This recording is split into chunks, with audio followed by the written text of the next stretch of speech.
Getting set for week 5 of the 2024 high school football season. This is the ESPN Wisconsin Media Poll Rankings Reveal Show.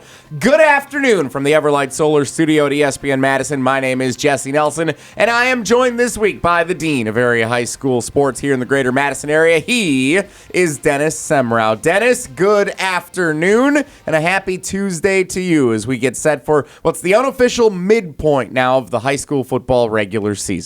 Yeah, it's, week 5. Hard to believe already. Flies by. And now we're starting to get some good conference matchups. Mm-hmm. And I think that'll be something to look at, especially in the Classic 8, where I think the next 3 or 4 weeks there's going to be a big game every week in that league.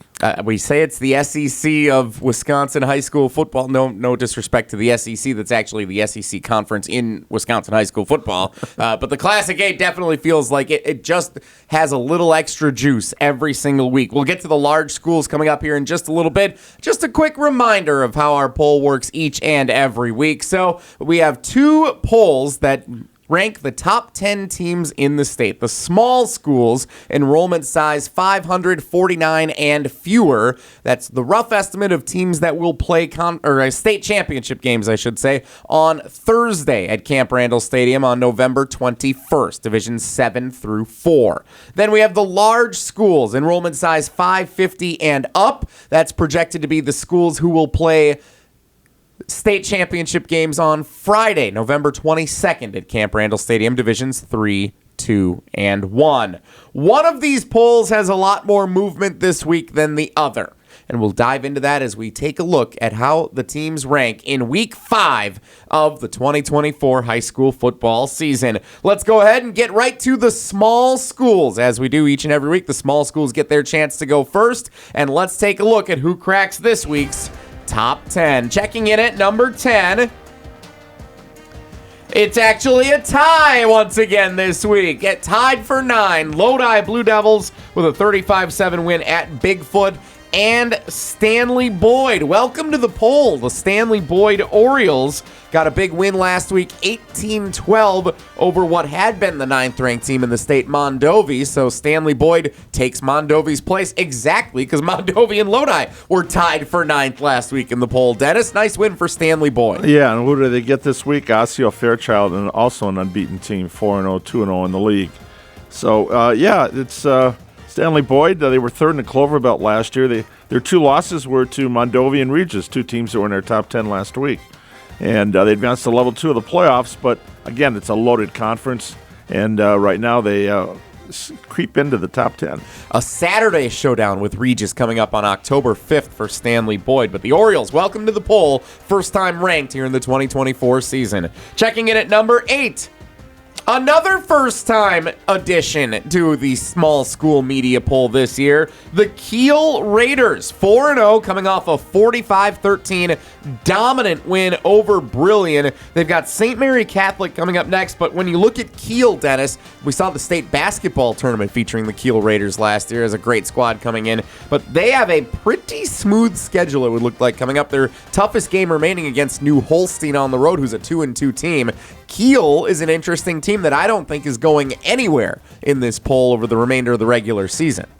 Yeah, they won 45-13, but what's interesting about this one is they had a 100-yard rusher, and they had a kickoff return for a touchdown to open the second half. That's the way to dominate a game, right? You come out. We saw that with the Badgers on Saturday. The team comes out and scores right away. You can take that second half and kind of run away with it, and that's what they did with Brillion. That was Brillion was unbeaten coming into that game, so I'm sure that was a stunner for them. Not sure if Keel had a 2-play 71-yard drive right before halftime like we saw at Camp Randall on Saturday, but maybe that's a conversation for another day. I saw a 3-play one for Middleton against Madison Memorial, and I thought, wow, I'm not going to see that for a while. And I see it a week later in college. So, yeah, that's what makes the game fun. So, again, 2 of the first 3 teams unveiled here in the small school media poll are brand new teams into the poll for the first time this year. Let's see how it stacks up the rest of the way. Checking in at number 7. The Edgar Wildcats, no change for Edgar after a 53-0 dominating win over Rossholt last week. They get Pittsville on Friday, still counting down to their Week 7 contest with Iola Scandinavia as one of the big ones remaining for the Edgar Wildcats. In at number 6, the Regis Ramblers. Once again, no change. They were ranked number 6 last week, dominating win 60-14 over Durand, Arkansas. Their toughest remaining game is next week against Mondovi, and the following week they get number 9 Stanley Boyd. So back-to-back teams that had been ranked number 9 in the state. Yeah, they're averaging 47 points a game, but have only given up 51 all year. So what do you want, the offense or the defense? You got them both. See if Edgar can make another run to Camp Randall, Regis, as they try and get back to compete for a state championship. Edgar also looking to do so at 7 and 6 respectively. Here we go to the left side, number 5 in this week's small school media poll. There they are, the Aquinas Blue Golds, a previous number 1, bouncing back well after that loss to the Columbus Cardinals in the non-conference schedule early in the season. A couple of nice wins for Aquinas, including a 38-13 win over Gale Electric Trempealeau last week. No change for the Blue Golds. Dennis, they are holding strong at number 5. Getting set for Luther, who's an unbeaten team this week on the road. Yeah, that could be Luther might sneak into the poll if they can knock off Aquinas this week. And we see they're not, Aquinas lost to Columbus earlier in the year, and they bounced back from that pretty well the last couple of weeks. 2 remaining unbeatens on Aquinas' schedule through the rest of the year, at Luther this week, and then week 8 on the road against West Salem. So a couple of tough contests remaining for Aquinas. And at number 4, all right, I'm sensing a theme here. Also no change from last week. The St. Mary Springs Ledgers, 49-7 winners over Laconia. They get North Fond du Lac this week. St. Mary Springs and head coach legendary Bob Highland, Dennis, seem to have things on a roll. Yeah, they've outscored opponents 166-35, and they scored on all but one possession last week. You talk about a juggernaut. Quarterback Ben Anderson, 9 of 12, 184 yards, 2 touchdowns, ran for 2 TDs. There's your quarterback who can beat you with his arm and his legs, and that's a good one for Coach Highland to have on his way out.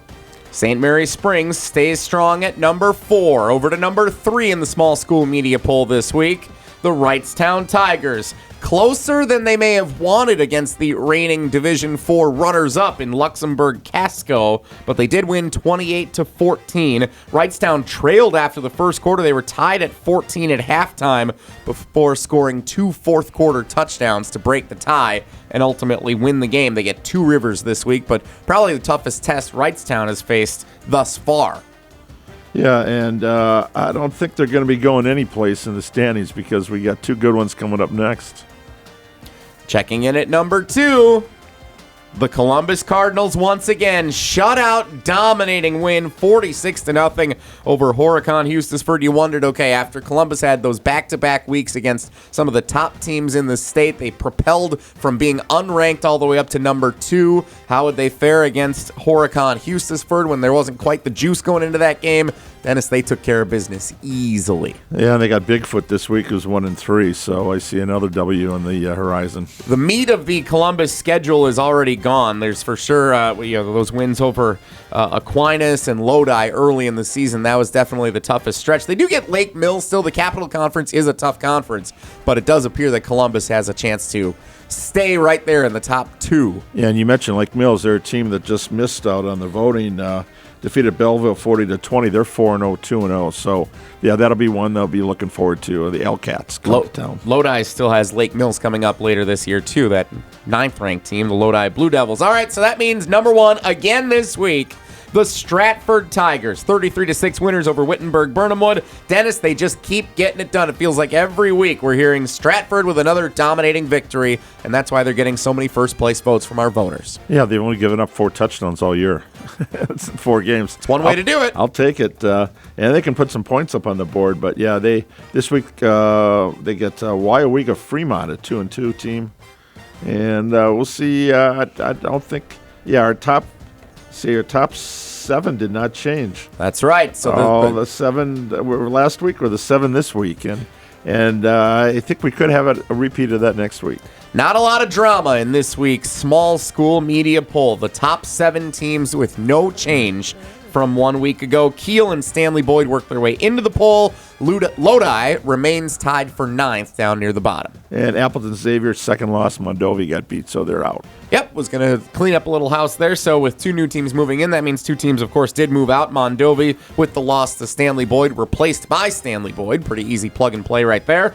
And then you mentioned Xavier, Dennis. They lost 33-7 to Seymour. So the Xavier Hawks out of the poll for the first time this week. Let's go to Hunter Vaughn, the producer of our show. He's also the curator of the ESPN Wisconsin Media Poll each and every week from voters all around the state. Dennis, what stood out to you in this fairly anticlimactic small school media poll here in week 5? Well, it's again the fact that the bottom of this poll is where we see the tight voting happening. Stratford, they had a 15-point lead for their number 1 over Columbus. That's really what we've been seeing all year. The voters know who like the top 4 or 5 teams are in this poll, but then down at the bottom, Keel, they come in at number 8. They had 25 points. That tie between Lodi and Stanley Boyd was 22. But then the next one was Lake Mills, who they've got a chance against Columbus here coming up to propel themselves into the top 10, but they only had 12.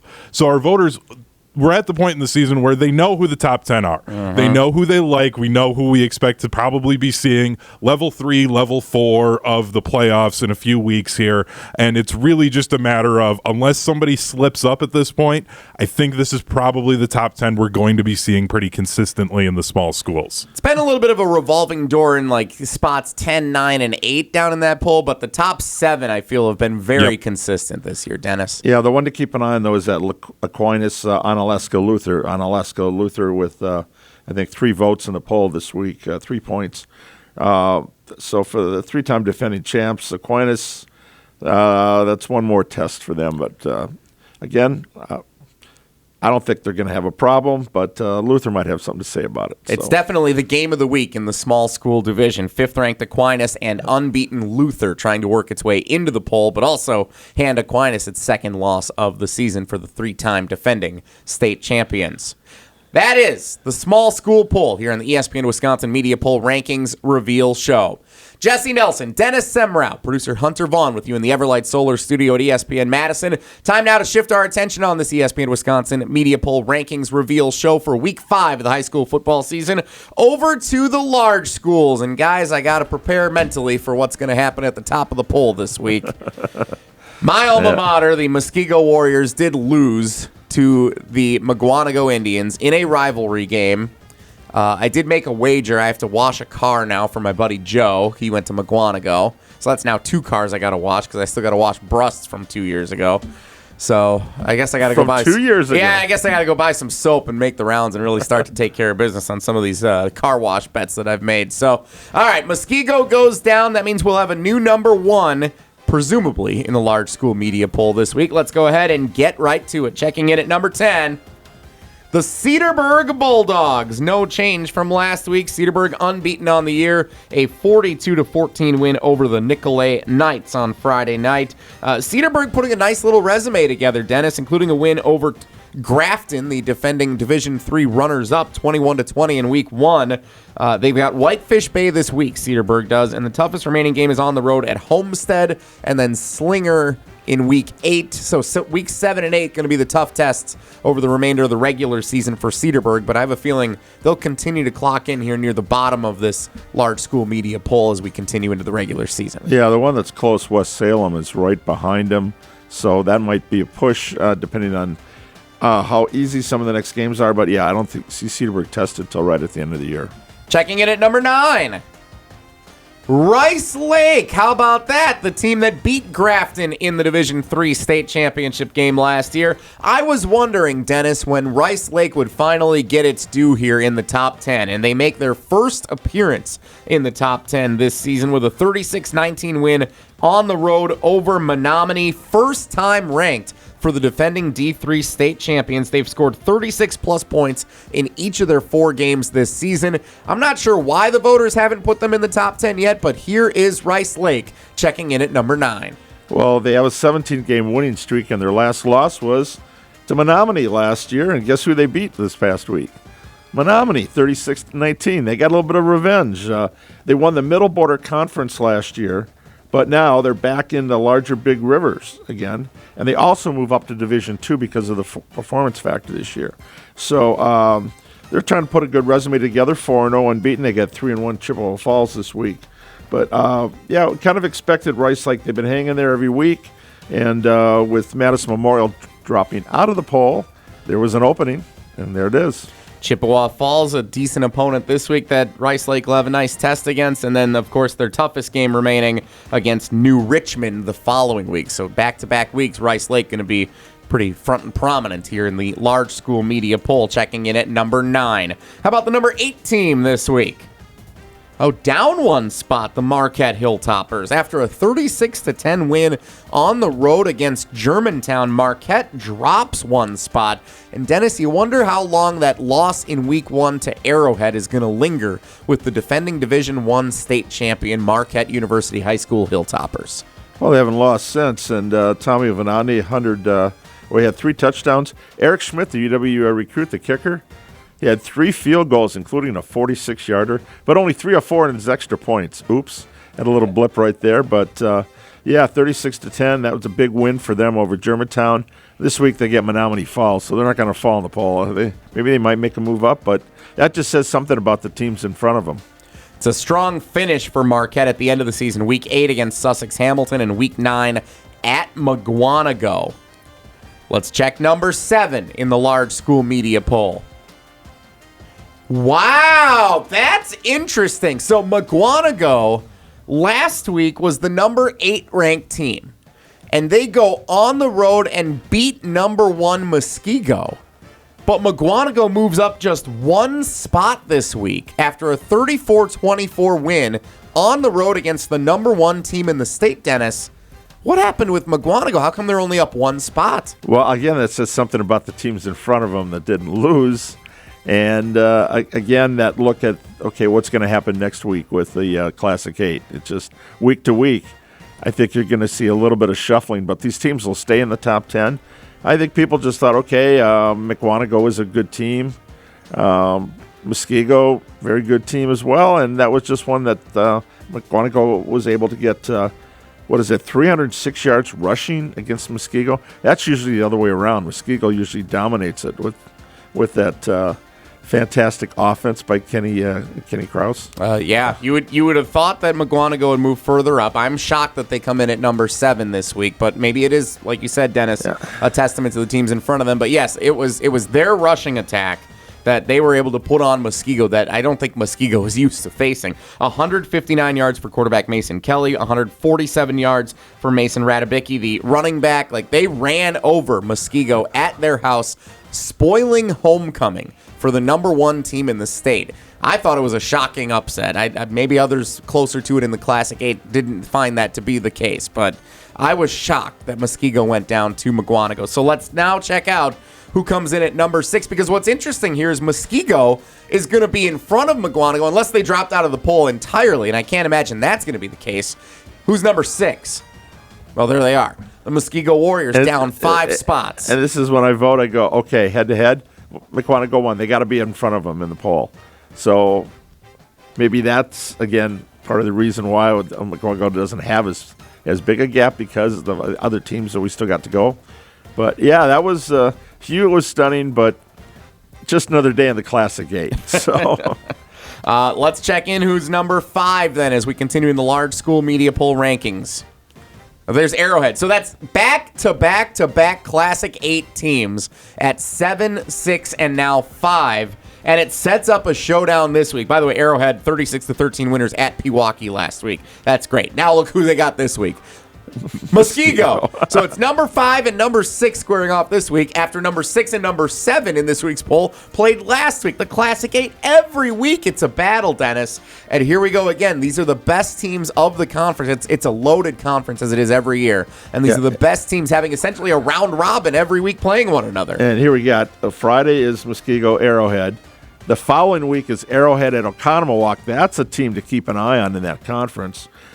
Kettle Moraine is at Muskego October 3rd, and Oconomowoc at Magano October 4th. So you got boom, boom, boom, boom. Flip a coin on this one. I wouldn't bet the house on any of these games, trust me. Muskego at Arrowhead, definitely the game of the week of the large schools this weekend. Friday night at Arrowhead, going to be a fun contest, and Muskego looking for a bounce-back win after falling at home on homecoming night to Magano. Crazy how the Classic 8 does it every single year. 7, 6, and 5 here at the midpoint of the season in this week's Large School Media Poll. Number 4 in the state, the Verona Wildcats. Dennis, tell me more after you had the call on Friday night. Verona in a 10-0 shutout win over Madison Memorial, Vel Phillips Memorial. And you see 10-0 as a final score, and those who didn't watch the game may think, well, that's nothing special. Why are they moving up and Magwanago's not moving up more?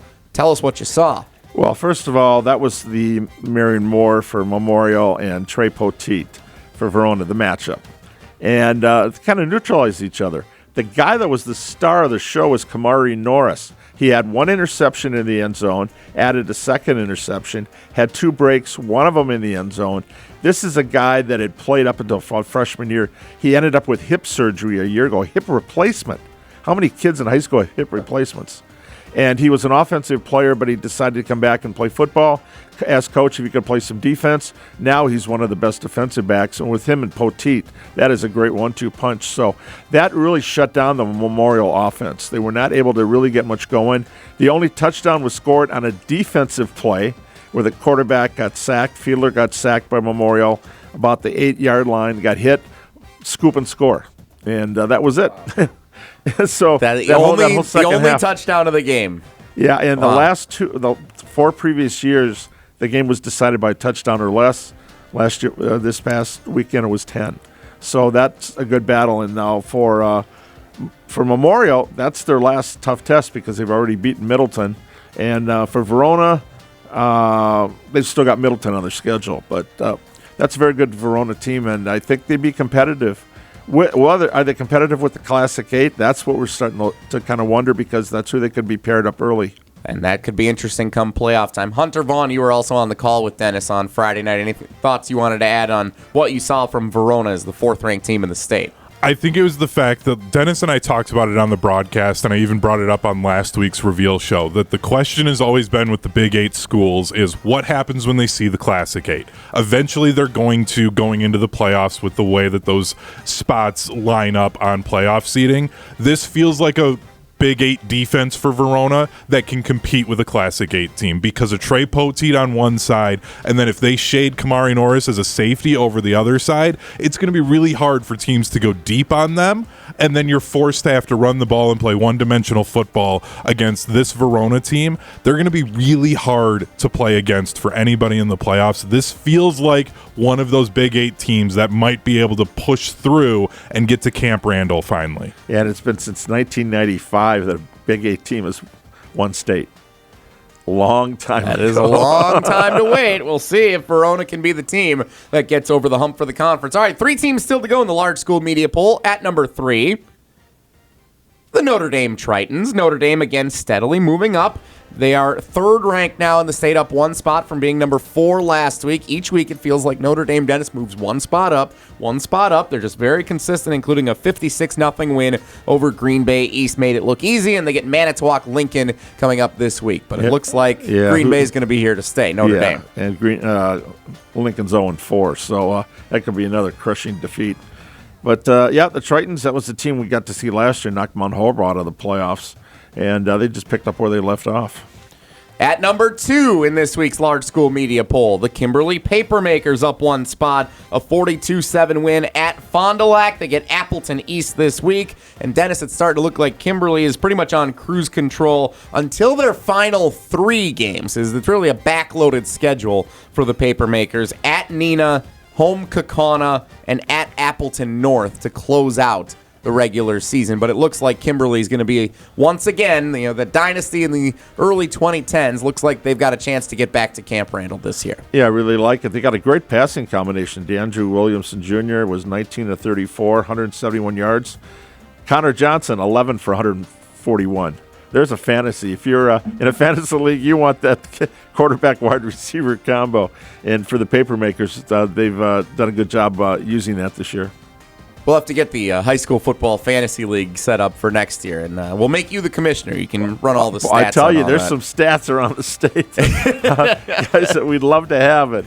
Doesn't matter, large school, small school. That would be fun to have a fantasy for 9 weeks. And probably illegal, but we'll take whatever comes with that. All right, and Not to talk for good fun. Yeah, exactly. You're right, Dennis. Number 1 in the state this week for the first time, a brand new number 1, the Franklin Sabres. 38-0 winners over Racine Park. Muskego loses to Magano and drops 6 spots. Franklin moves in to the number 1 spot for the first time, and they get Oak Creek this week.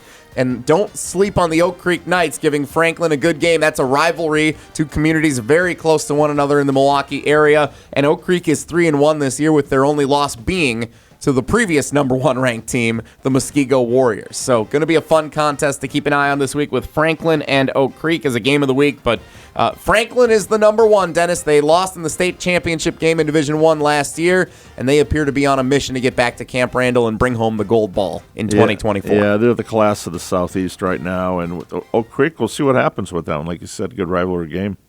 But, okay, so Muskego ran the table early. They did. Now we got number 2. So how many number 1s do you think we will have this year? That is a very interesting question to ask, especially here in the large school poll, because it did start with Marquette until Franklin. Franklin got a big win over Catholic Memorial.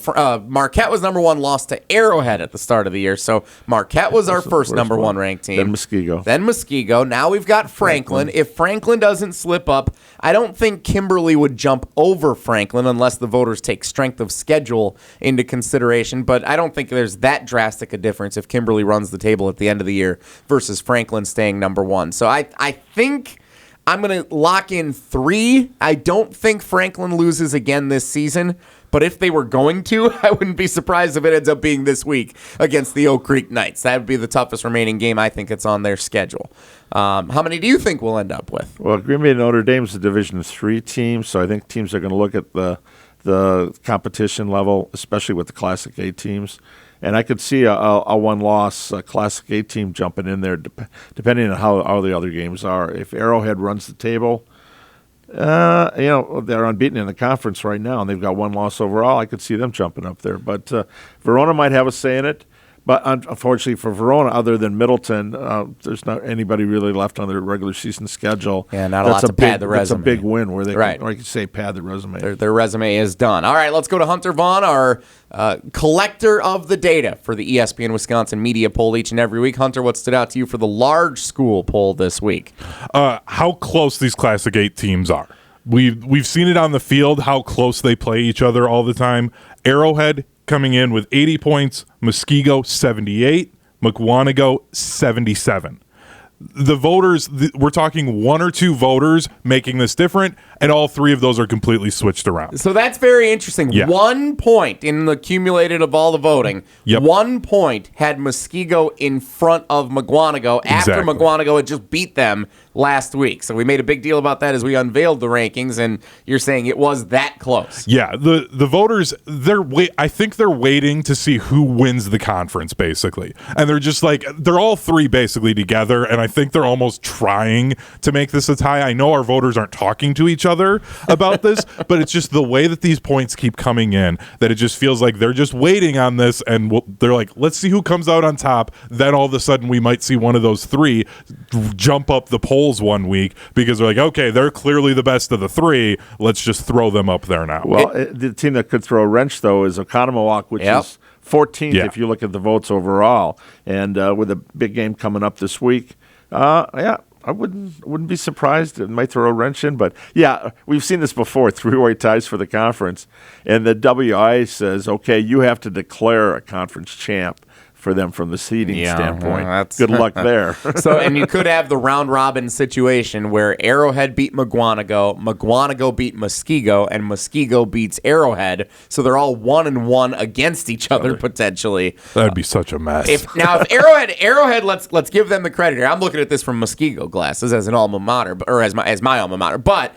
If Arrowhead does beat Muskego this week, they get the 2 wins then over those opponents, and that separates them to me as the clear best team in the Classic 8. Yeah, I think it definitely does. And if I were a voter then, I would put Arrowhead up into that probably 3 spot. I was gonna say probably top 3. Yeah, maybe even up above Kimberly because of that almost a strength of schedule win over them. Because while Kimberly's great, it's not the same as the Classic 8. It just means more in the Classic 8. There it is. Like the I SEC. knew we were going to hear it. It just means more. Yes. All right. Thank you, Hunter Vaughn, collecting the data from voters around the state each and every week. Dennis is a voter. I am not. So I get to look at this poll and just judge everybody for what their decisions are that they made, which is part of the fun of doing this show each and every week. Dennis, thank you for the time. As always, we appreciate you being part of this show, and we look forward to seeing what Week 5 has in store on the high school football circuit around the state. Your game this week, Stoughton and Mount Horeb-Barneveld. Yes, and that is probably for the conference title for the Badgers small. And last year it was 14-13 Stoughton. There was a few years ago that Stoughton won 49-0, and Mount Horeb-Barneveld still kind of irked at that. So it's become a little bit of a rivalry. And I was glad to see they stayed with the realignment and the Badger large and small that they stayed there. But that's the biggie this week. You'll have the call with Riley Yauk on the ESPN Madison YouTube channel on Friday night. Don't miss it. It's going to be a fun one. Bring a calculator. That's the game that Hunter wanted last week with 80 points. We might get it this week. Sorry, Hunter. Yeah, Hunter calling a Big 12 shootout for the game you guys had, Vel Phillips Memorial in Verona, ending up being a 10-0 final. That's an all-time miss, Hunter, gotta admit. Yeah, I follow high school football. I know football. I clearly just cannot predict scores. And the only score being a defensive score, too. Like, you didn't even have an was a Big offensive Ten West touchdown. game. Yeah, it was Minnesota, Iowa, it turned out to be. Yeah. All right, Hunter, Dennis, thank you so much for the time. Thank you for joining us here on the ESPN Wisconsin Media Poll Rankings Reveal Show. We do it every Tuesday at 12:30. Can't wait to see what Week 5 of the high school football season has in store. We'll be back to share the rankings with you next week. I'm Jesse Nelson. For Dennis Semrau, for Hunter Vaughn, this has been the ESPN Wisconsin Media Poll Rankings Reveal Show.